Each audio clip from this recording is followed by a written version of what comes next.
ഇന്ന് നമ്മൾ നോക്കാൻ പോകുന്നത് ഹൺഡ്രഡ്സ് ഓഫ് MB സൈസുള്ള ഹ്യൂജ് ഫോട്ടോഷോപ്പ് ഫയൽസിന്റെ പ്രിവ്യൂ 10 ടൈംസ് ഫാസ്റ്റർ ആയിട്ട് എങ്ങനെ ഓപ്പൺ ചെയ്യാമെന്നാണ്.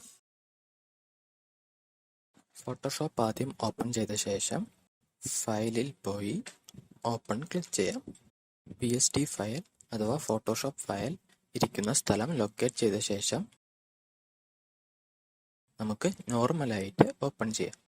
ഫയലിന്റെ സൈസ് വലുതായതുകൊണ്ട് റിവ്യൂ കാണാനായി കൂടുതൽ നേരമെടുക്കുന്നത് നമുക്ക് കാണാം.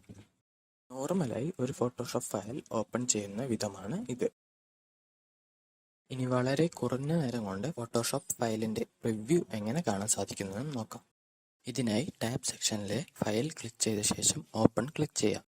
ഫയൽ ലൊക്കേറ്റ് ചെയ്ത ശേഷം ഷിഫ്റ്റ് കീയും ആൾട്ട് കീയും പ്രസ് ചെയ്ത് വെച്ച ശേഷം മൗസിൽ ഡബിൾ റൈറ്റ് ക്ലിക്ക് അമർത്താം. ഇപ്പോൾ അപ്പിയർ ചെയ്യുന്ന ഡയലോഗ് ബോക്സിൽ OK അമർത്തിയാൽ ഏറ്റവും പെട്ടെന്ന് തന്നെ ഫയലിന്റെ പ്രിവ്യൂ കാണാൻ സാധിക്കുന്നതാണ്. ഇപ്രകാരം ഓപ്പൺ ചെയ്യുന്നതിന്റെ ഡിസഡ്വാൻറ്റേജ് എന്താണെന്ന് വെച്ചാൽ നമുക്ക് ഫയലിന്റെ പ്രിവ്യൂ മാത്രമേ കാണാൻ സാധിക്കുകയുള്ളൂ. ഓരോ ലെയർ ആയിട്ട് എഡിറ്റ് ചെയ്യണമെങ്കിൽ നോർമലായിട്ട് തന്നെ നമ്മൾ ഫയൽ ഓപ്പൺ ചെയ്തിരിക്കണം. ഈ വീഡിയോയെക്കുറിച്ചുള്ള സംശയങ്ങളും നിർദ്ദേശങ്ങളും കമന്റ് ബോക്സിൽ കുറിക്കാവുന്നതാണ്.